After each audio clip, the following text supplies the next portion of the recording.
Equity is not a bad word, right? Like at the end of the day, like I want to help everyone. I want everyone to walk away with this amazing education that opens all these doors for them. And instead of doing that, we're having fights about books, like the same books that we're talking about, right?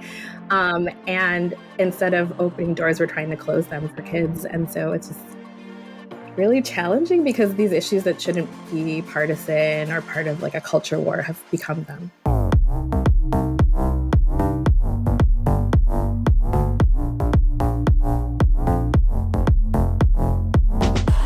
Welcome, that's why I don't like hangnails. Yes. Welcome, everybody, back to another strangely started episode of the Undisrupted podcast. Besides hangnails, Adam, let's have a different debate because I think this one would be good. Let's harken back to the days of yore, and we had all these kids' books that we grew up listening to, reading, not listening to. That's nowadays you listen to the book. What was one of your favorite kids' books? Well, we did listen to books back in the olden days. They were on those cassette tapes, and you had the recorder and the tape recorder. Then you had the little block with all the multiple headphones that the kids. So we did have audible books back in the day. Go even further back though, because before that, we used to have the little 45 records that you would put on. It would listen. I have a Star Wars record that I could listen to. Anyway, that's really dating myself. Give me your book. Yes, you are. You know what? I'm going to go new schoolish because of my kiddos and books that I've read. And I actually have it like over my shoulder over here. Good Night iPad. It's a play on Good Night Moon, of course. And it's written by Anne Droid. Nice. You see what she did there? But it's a really cool book about all the technology and everybody's in the house and they're all on their devices. And then the old lady's had enough. And then she's like, okay, good night MP3, good night TV, good night video game system. And just have some time where they're unplugged. Other book over here. And they're spending time together. So I really like that book because at some point we get so connected with all our devices. And it's true in my house. We had a moment where we were all watching Netflix.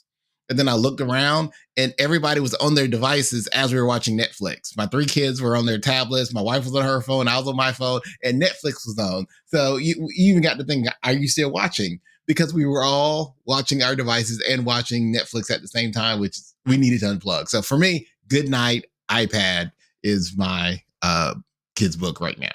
I think I love that book. I love when it came out. We got a copy of it too. I do think there's another book as a parent that came out recently that was called Go the Bloop to Sleep, which is a book about trying to get your kids to go to sleep.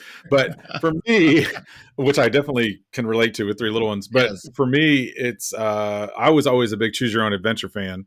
And I've just started to scratch the surface of that with my own kids. I found that internetarchive.org has actually got now some free, because they've passed a certain date, so you can actually freely access some of the older like PDF versions of this. So I'll use that if we don't have the actual hard copy. And I have my kids are just starting to experience, like, do you turn to page 9 to go into the house, or do you turn to page 12 to go down the street? Right, and at some point you die, usually in every ending. But then you go back and rewatch it again. But I love that idea of like choosing your own adventure. And I know that like schools have done this with like professional development. I think like choose where you want to go and end up. So that to me, it was a favorite kids kind of genre of book. But enough about us, because here on the show, we have a star of stage and screen. Well, actually just more of legislative stage, I would say. Rebeca Shackleford, she's the director of federal government relations at All for Ed. Rebecca, welcome to the podcast. And tell me, where do you land on the book? Where's your favorite book? So I used to teach early childhood, so I read a lot of kids' books, and my favorite is The Day the Crayons Quit. It's so cute. If you haven't read it, you have to read it. I love that book. Give us a 30-second synopsis of basically what happens without spoiling all of it, but the premise. Oh man. So I mean, I don't know how to tell the story without telling the story, but it's a really beautiful story about like, I don't know. I don't even know. I don't even want to give it away. I think everyone should just go read it. There you go. We'll put it in the show notes, folks. That's right. There's a plug. She doesn't get anything for it. She doesn't sponsor. Yeah, she doesn't know. Link in bio. Check, subscribe, and like. Yes. And unfortunately, or fortunately for me, being married to an elementary teacher, when she first started teaching, she would practice her reading of the books to me as as she would do. So we're sitting in the house and she'd be reading children's books to me. And I'd be like, honey, and she'd be practicing how she'd read it to the kids and turning and showing the pictures. So yes, I'm familiar with that book, even before I started having children, because What my a wife win for reads. you. Did you act So like a awesome. child did you act like a child while she read it to you, or how did I Yes, need some I'd more be not paying goldfish? attention. I need to go to the bathroom.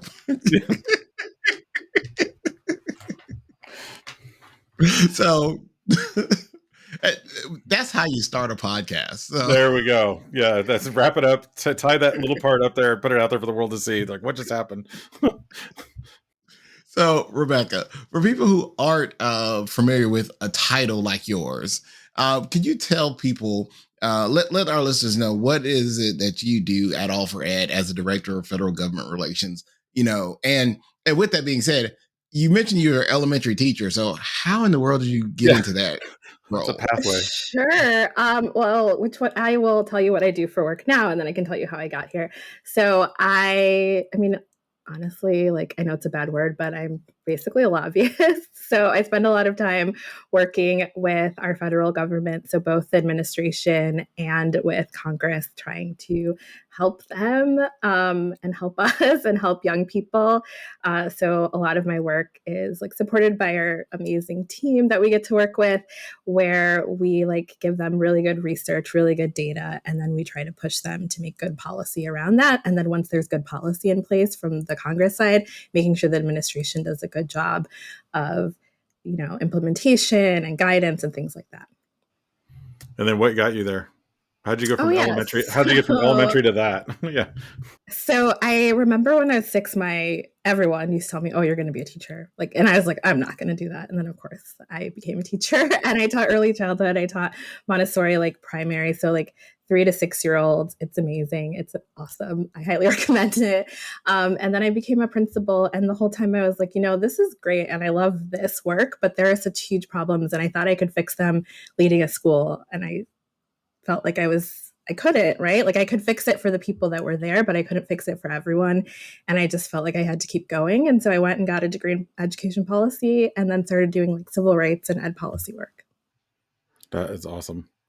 What and speaking of True calling. yeah, I like it. Yeah, you found your true call. I mean, and it's interesting too, like you mentioned early on in your journey that you were told that you were going to be a teacher. And eventually, like that happens to a lot to our kids too, whereas we think you're going to end up here, and it almost kind of pushes them in certain routes, but you saw that and then discovered what you really wanted as a result of it. So it didn't define you necessarily, it just got you started. Yeah. What do you see right now are kind of the bigger challenges in our country when it comes to educational equity, which I know is a lot of what your work is centered around? Where are you seeing some of those gaps? Well, I think first it's just that like equity is not a bad word, right? Like at the end of the day, like I want to help everyone. I want everyone to walk away with this amazing education that opens all these doors for them. And instead of doing that, we're having fights about books, like the same books that we're talking about, right? And instead of opening doors, we're trying to close them for kids. And so it's just really challenging because these issues that shouldn't be partisan or part of like a culture war have become them. And I think so. You think that's kind of like the big, and I see it too. I agree with you. I think, and now we've gotten to where we're kind of isolated or siloed in terms of states, and each state kind of feels like they need to have their own take on this and this own bit of isolation. What do you work? I mean, you're federal government, obviously, so you do kind of the big picture stuff. What's the interaction with state and fed on that you see from So your point of view? Yeah.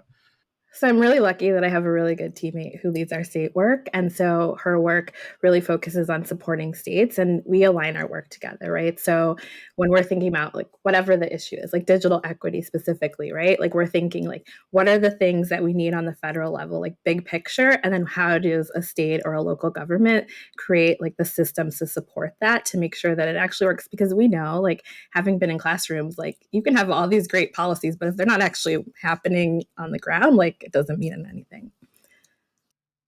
So with the work that you've been doing, and you mentioned that, well, let me go ahead and mention that Alfred is a bipartisan Of organization, course, um, nonpartisan.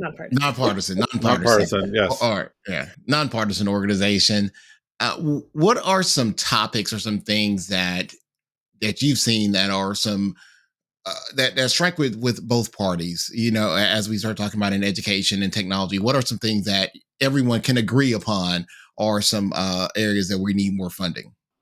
I mean, I think we all know that it doesn't matter if you live in a rural place or an urban area. There are kids in those places that don't have access to the internet. They don't have access to devices, or, I mean, they might have some access, but it's like a cell phone that's their parents and not high quality, high speed internet. And I'm pretty sure that we all can agree that that's important in this world. It's like, you need electricity, you need water in your house, and you need high speed internet. Another thing that's really important is we have to be thinking about college and career readiness and competing globally. And the way to do that is by opening up like a lot of opportunities, some of them through like digital things, some of them through pathways work, and giving young people the opportunity to experience a lot of different things so that when they graduate from high school, the world is open to them. Like they could, be a basket weaver and do something really cool with that, or they could use AI to like create something amazing, right? Oh, the AI thing has As you been brought mentioned, up. There it AI. is. Okay, so you said it. So therefore, now we must speak it into existence. Thoughts on AI? What's your lens? What does it look like to you in terms of the lens of the work you do? I mean, is it going to be something that you feel like is going to bring us more together? Is it going to be something that's going to cause other disruptions? And then there's also the ethics and the bias that's associated with it. So, kind of give me your lens on it, kind of a 10,000 foot view on AI. I mean, I think it's really cool. I think it's going to create something amazing if we use it the right way. I think we just have to really tap into its power and not fight it, right? So too often when something new comes along, and I'm guilty of this too sometimes, like I'm like, oh, this is scary, but the reality is like we should jump in. Of course, we have to create guardrails, and we're going to need to, like on the federal side, we're going to need to do that. But we should also be like thinking about all the ways that we could do something amazing with this. Like maybe one of, someone's students who's listening to this right now is going to create some AI thing that like can diagnose cancer without any invasive surgery, right? And then we get to save people's lives. Like it's incredible. So, do you think AI has a place that you mentioned with policy and writing policy? I mean, do you think some policy is already being crafted right now utilizing AI? Okay, so I'm going to tell you, it's not a secret because I'm about to say it, Ooh, hot take, but hot take. I've been working on a policy, and I was really struggling to think of a legislative definition for what does like digital equity mean, like in legislative language, right? Like I know what it means in theory, but how do I turn that into like something that works in a bill? And I went to one of those AI things, and I was like, how do you write this in legislative language? And of course I tweaked it and I used it, and I would say like we did it together. But it was a tool that I use. Like I use it as part of something that would help me. I mean, I don't know that I would write a whole bill with it, but I think it's something that we should be using. Yeah, it's funny how I feel somewhat like almost guilty saying that I do. I use it too for things, writing blogs and I do the fun stuff like tell me the retell the American Revolution as done by Monty Python, which is really hilarious when you see it. It's really funny the way they script it out. But I think there's also so many good uses like you're talking about just to get you started. And for me, it's like staring at a blank page. I was talking to my daughters about this too, and I think this goes back to our earlier conversation about equity. Giving kids the opportunity to have that tool too in their wheelhouse is like, man, I just can't. I need to think of the right question to get this started. Okay, now I've got my paper started. Now I can kind of make it better, craft it better. Because like you said, you're not going to write a whole bill, which is whatever the output is. You're going to adjust it, but it's a starting point. And I think that's important. And we have right now in our country, we have schools that are some are blocking, some are embracing. And I think probably part of the work you're doing, I'm guessing, is probably going to be around like what should be those guardrails? How should we go forward, right? Yeah, absolutely. And I mean, I don't know, like it's also something that can create like more educational equity. Like if you don't have a teacher that in your school building because you're in a rural place and it's tiny and there's no one there who understands quantum physics, I don't understand that either. I could never teach anybody about that, but it could be a tool to give you information that you need to study something that's interesting to you. Why wouldn't we want that? And so, with that being said, it kind of takes me to the access that a lot of schools now have with technology, with resources. So more access means more people are getting on the internet, and we need some more safeguards and rails around all this access. But those safeguards and rails require funding. So, what have you heard at the federal level because we know E-rate is normally used for connectivity, to provide connectivity, those endpoints, but we need funding for protecting those endpoints. So how have you seen, what have you heard coming down the pipe as it relates to cybersecurity funding? So I'll start with the work that I'm doing specifically around that, and then I'll tell you some good news. So the work that I'm doing is I'm working in coalition with a lot of other partners who are way smarter about this than I am. And we're really working with our friends over at the FCC, trying to get them to understand this because it's really complicated, right? And to understand the importance of this and how if we could use some of those E-rate dollars that sometimes we leave on the table to work on cybersecurity, we could protect a lot of schools. And we know like there are school districts that have been like held hostage and children have missed class because of it. So it's critical. But the good news is that a few weeks ago, Chairwoman Rosenworcel announced that she started a pilot. It's $200 million over 3 years for cybersecurity. And it's part of her Learn Without Limits initiative. And it includes really cool stuff like now you can use E-rate dollars for Wi-Fi in school buses, which is especially important for young people in rural communities who have really long bus rides that then they can get work done. And sometimes they live in places without good Wi-Fi, so it gives them that opportunity to like be connected at least on their ride home from school. How do schools have access to that dollar? So that's 200 million. You say, is it a grant fund? Do you have to fill out a grant information? I assume paperwork. Yeah. It's a pilot, so it really was like literally just announced. So they're still figuring out what that's going to look like. But stay tuned on our website. We'll make sure to share that information so that people can get access to those. And if anyone wants to reach out and wants like a little bit of guidance on how to do it, I'm happy to help with that too. That's all for Ed. I like that. Redirect them to the website. There we go. Which we'll have in the description below. Yes. Link to all these episodes, actually. I do have to say, I have to tell you, I just asked ChatGPT what quantum physics is, but as described in the style of Monty Python. You're going to have to share the link to that in the description, too. I'm not going to read it because I would do a poor job of it, but it actually like goes through and says like John Cleese would say this in a most serious, authoritative BBC voice. And now, the audience, we don't. Yeah. So I will definitely share that output just for fun because I was like, I started to think, I was like, yeah, what is quantum physics? But what is it as told by Monty Python? Because again, this is why we have these things. They're for fun, right? Rebecca, let me ask you this additional question to that. Because we also see a lot of things in the past. I know a lot of districts have used Title I funds, for technology to kind of supplement in those spaces, not supplant. But definitely use to supplement resources in Title I spaces. Have we gotten any changes in Title I funding for schools as it pertains to any kind of training or technology resources? Not really. So unfortunately, there's nothing specific out there for that. And, maybe we need to start working together on like building some like pilot or convincing some people to do something really cool with that. But I do think like, I know Title I funds are limited. Trust me, I get it. I'm working on it. But there is a lot of flexibility in there that you could do something really innovative, because it would support your Title I students to create something like using digital tools. So I highly encourage folks to think outside the box and really try to include that in the work because it can be really powerful for all the young people in your building.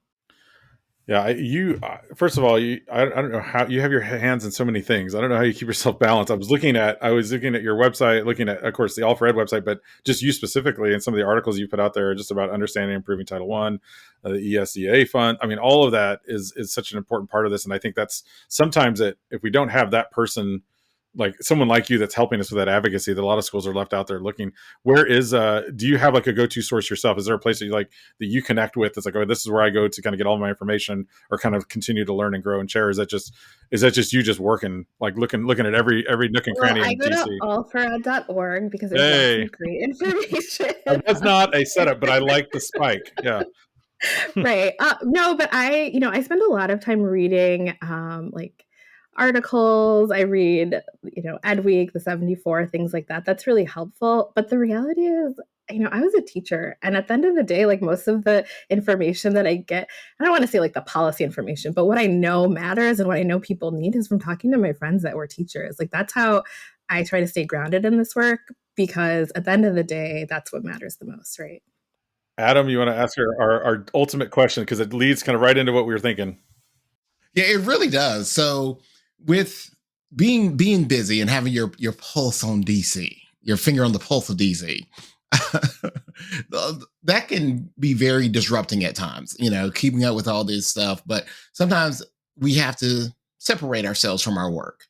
And so we always ask our guests, what is something that you do to keep yourself undisrupted? Okay, so I watch a lot of trash on television.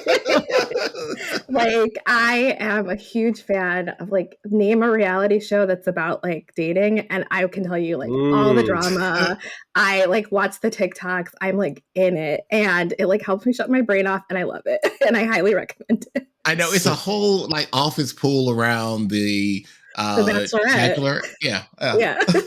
It's amazing. The season is amazing. Like, free plug here. Like, you should watch it. It's incredible.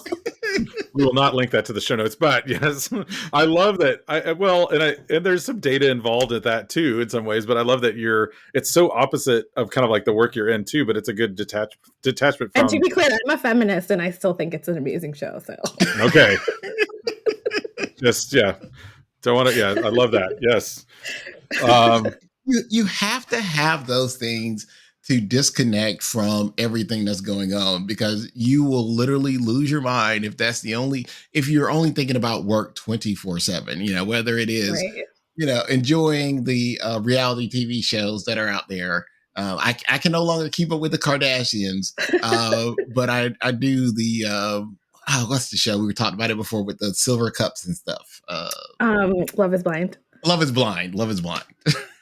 Survivor. That's me all the way. My kids are all Survivor fans. I love Survivor. That's good too. We're season 42 right now. We're about 3 seasons behind, but it's usually our summer catch up thing. We don't watch it during the school year, but now we're like, Dad, let's binge watch Survivor. That's awesome. Well, in our house now, we're binge watching MasterChef. That's the thing that we're doing. Ooh. Well, because the kids are getting into MasterChef Juniors. My kids love it, so yeah, that's our little sit down. We'll watch, and the kids are like, "Daddy, can you make that?" I'm like, "Oh." Yeah. Well, I want to thank you, Rebecca, for joining us on this episode, and for our listeners out there, of course, be sure to check out the All for Ed website. We mentioned a couple times on the show, but lots of great information. At what price, Adam? Free 99. Free 99. Free 99. Much like this podcast, everything comes to you for free, and I love all the great work that the team at All for Ed is doing. And even though I don't work with them full time, I do get a chance to interact with them quite a bit. And just thank you guys so much for all the work you do. And for all our listeners out there, be sure to subscribe this show as well and give us a review. We may give you a shout out on a future show. This has been the Undisrupted podcast, brought to you by the aforementioned All for Ed. He's Adam, and you can follow him on, we'll just say, social media, because X, Twitter, formerly Bluebird, at AskAdam3. And he's Carl, and you can follow him at Mr. Hooker. And remember, ladies and gentlemen, boys and girls, kids of all ages, we are better together. And we are better undisrupted.